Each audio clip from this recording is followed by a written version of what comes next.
name's Joe Billingham. I'm on site today at JQ Rise in Birmingham with our Q3 update. I'm here with Craig Snedden. Hi there, Joe. Hi.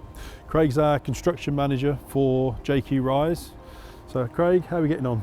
Yeah, it's gone really well, Joe. As you can see, the first phase's now complete. All the groundworks are in place and we're ready for the last phase of the services being brought in from the main road there. Okay. So we're now getting ready. There's not much activity today. We're just waiting for a clear spell in the weather to put the 2 tower cranes up. Okay. So leading up to this point, we'd have obviously organised our road closures, and then they're now in place around the city, ready for the cranes to arrive and be erected. But there has to be a window of weather that allows us to do that.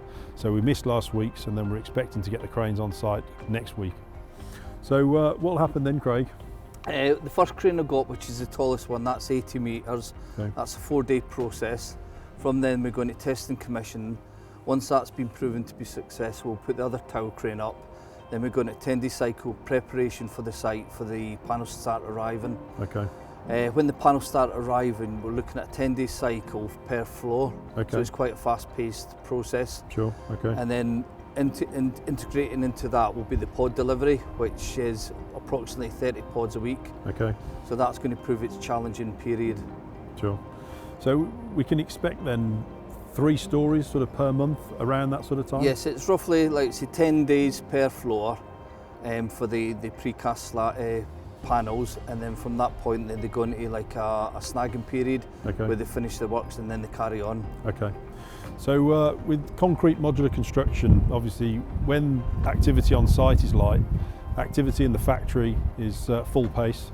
So currently we've got 75 of our 110 panels that are required, and then that's in sequence with the cranes. So once the cranes are arriving, simultaneously we'll start bringing the panels over, and then we've got enough then to take us to the 3rd story.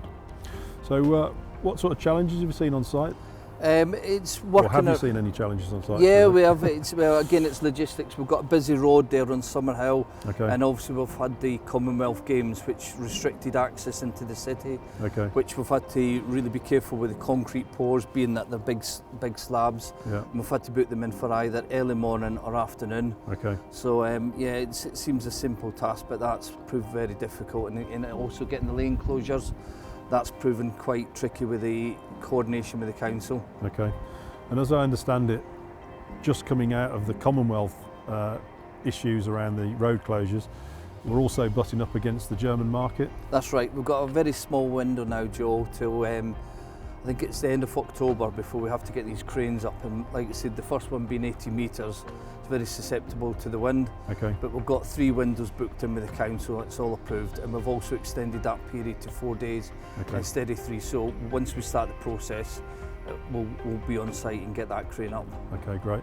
So what should we expect to see in Q4 when we come back? Q4 we should have, we'll be well on with the build. The 4-story where we stood now should be almost up at roof level. Okay. And depending on weather, we will be inside potentially putting the infrastructure in for the M&E services. Okay. And the other tower crane will be continue building the 8-story. Okay. So you should see such a big difference. Sure. Okay. We look forward to that then. Okay. Thanks for joining us. I hope that was informative for a Q3 update, and we look forward to seeing you in Q4. Thank you.